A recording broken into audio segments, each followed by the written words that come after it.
Welcome back to ELH4X4 doing stuff. Today we're doing heater core, part 2.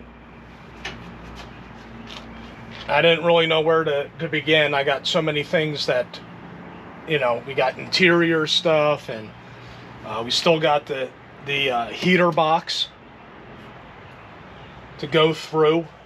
Maybe replacing some of the seals. Not all, they don't sell this stuff. Or I can't find. It's very hard to find. So we could go out and use other things. So instead of ripping the whole thing out, just I got a part that's not seated properly, and this is all smashed down. We got seals underneath. We got one that looks like there was some mouse interaction,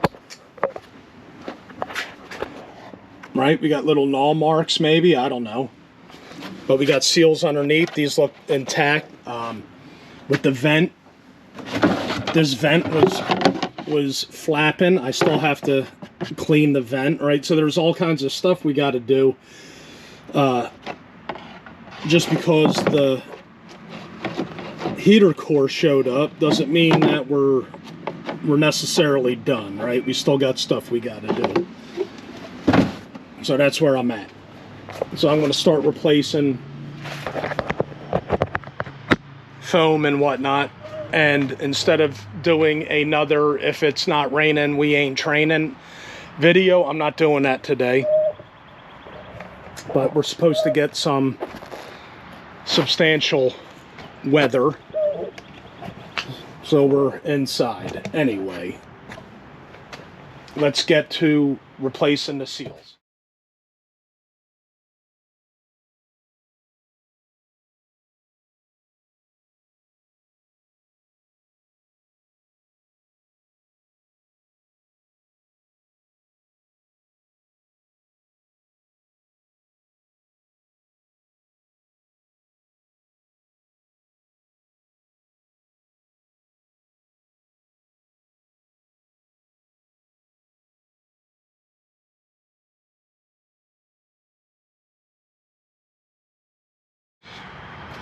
All right, so we could go through and replace all of it. I may do that.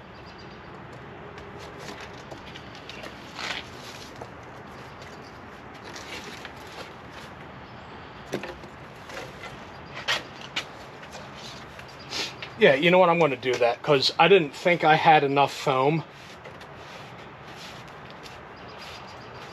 But it looks like I do, so.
Some things that we got to do to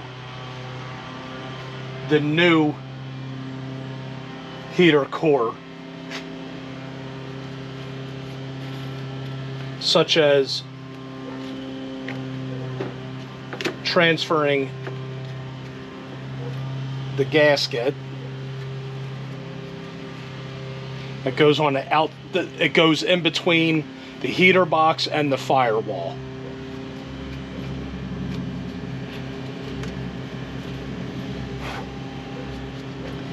This is a GM genuine heater core.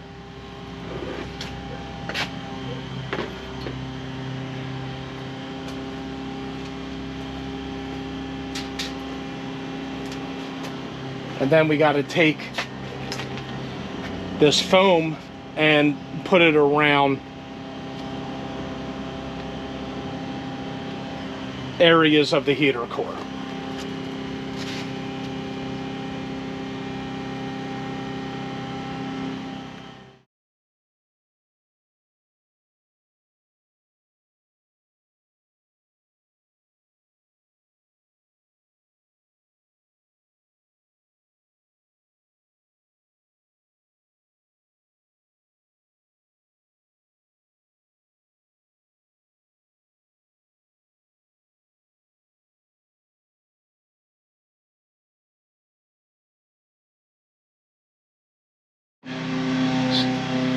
So you need to kind of feed this seal, the upper foam, into the slot.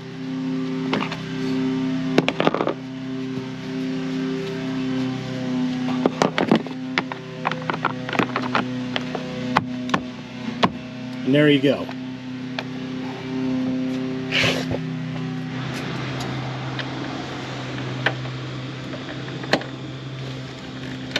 So what I did was kind of partially reassemble it to move it around. So I got to go back through and disconnect things like the ground connection, the antenna, the wiring harness.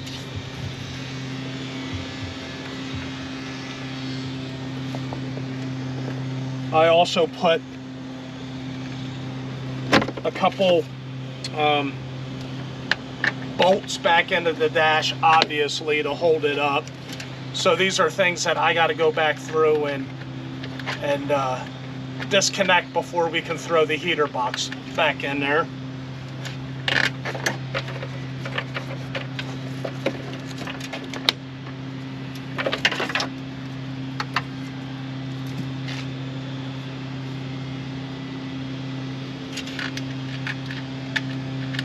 I also forgot to mention the shifter linkage and the bolt for the steering shaft.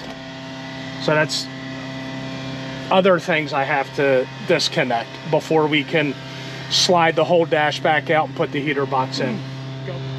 So we got to put our wiring harness back on.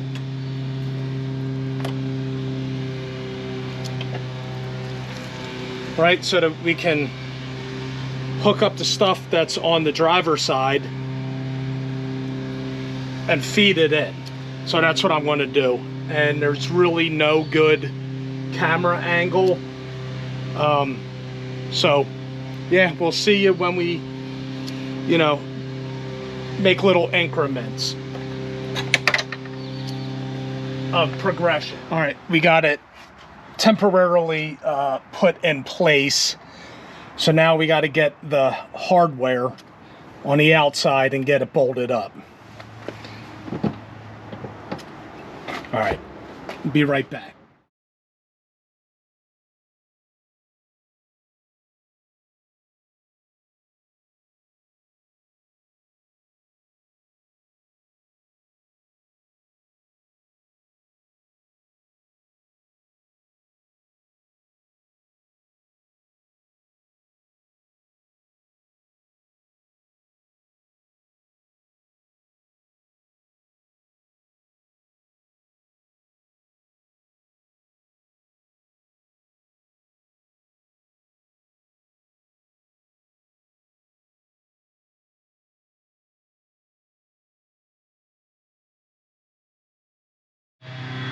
Now I'm just temporarily putting this up there. I would like to replace the crush seal and the other O-rings that are in there, but I'm just kind of getting stuff up out of the way, and because I got to go through the AC system anyway because it's not working.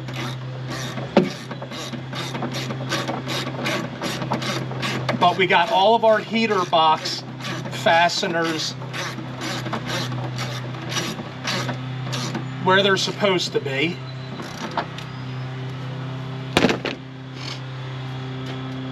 And we don't have anything left over. No leftover fasteners.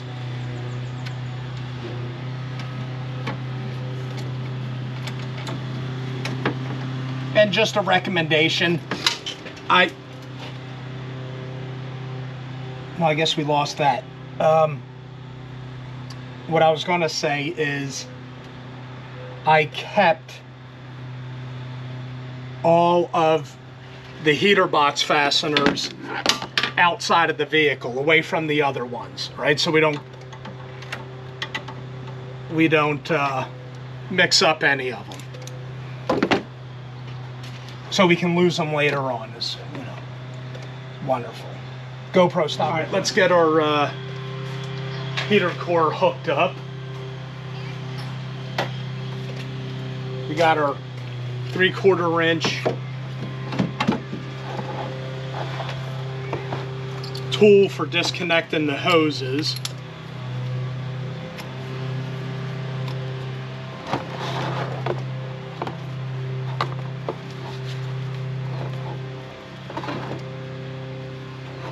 It's the fun part, right? Try not to make a mess.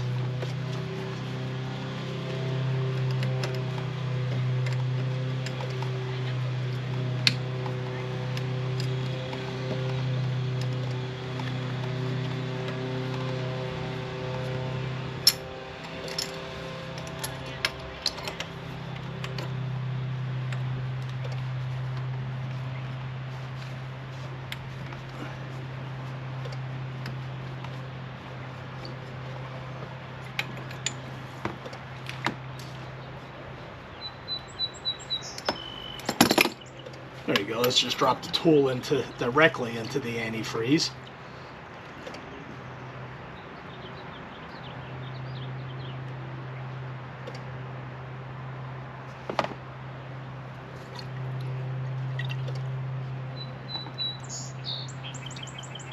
GoPro stop. We can get our heater core lines hooked up.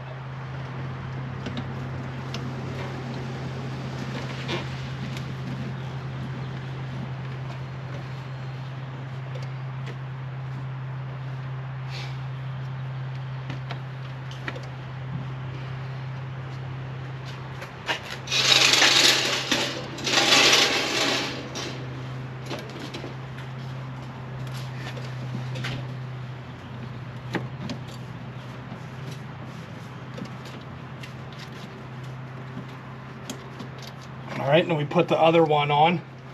I had to refer to video to see which one was which.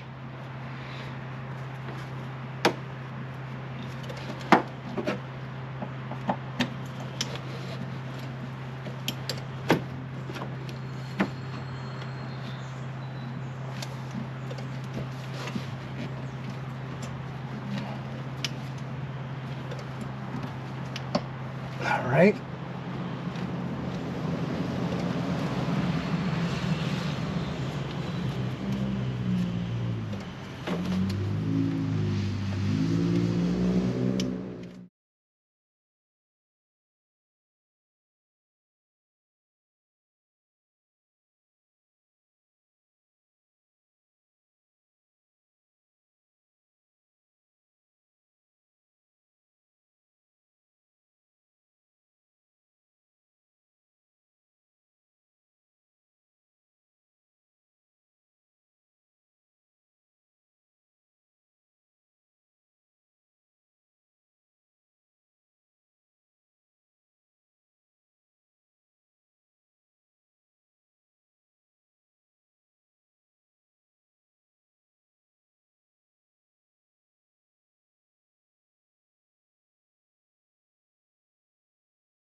right, so we got a majority of the fasteners in.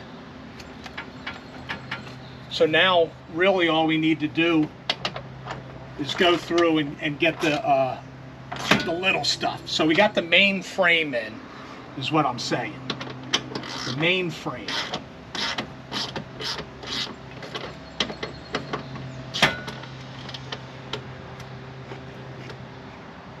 And what we can do is push on the frame as we're tightening up these upper 10 mil bolts and kind of line it up to the witness marks that were, you know, you could see through the rust. And then that way we can kind of get it back to where it was. So really all we need to do now is everything. I'm not going to talk about it, I'll just show you.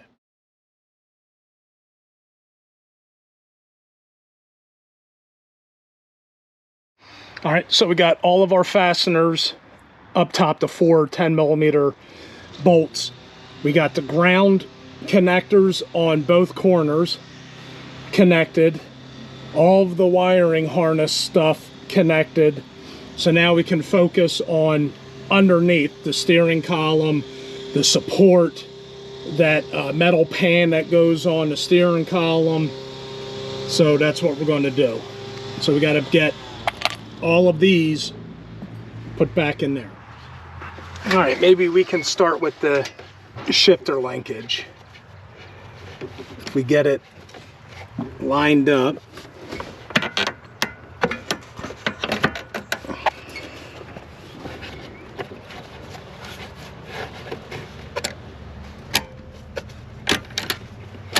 There we go.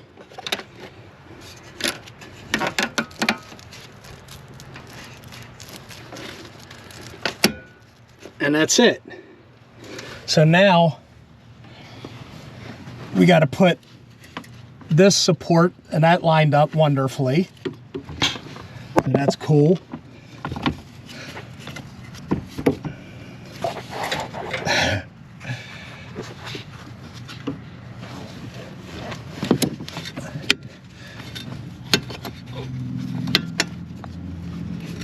Where we record. I'm so sorry about that camera angle. I'm just trying to do everything one-handed right now, and you know what, I'm not going to apologize. You guys are the ones that are inconveniencing me.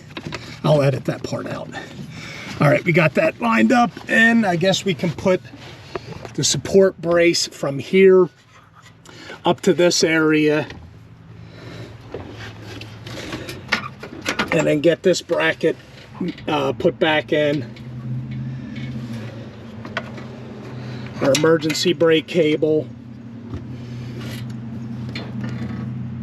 And that's it. I mean, we're pretty much done, because I got other stuff I got to do with the interior that, you know, would be kind of lined up with doing the carpet, I guess. So what I'm going to do is I'm going to run the vehicle, check for leaks, and then go through the heating system to make sure everything's functioning properly. So thanks for watching ELH 4x4 doing stuff. Heater core part 2. We'll see you at the next one.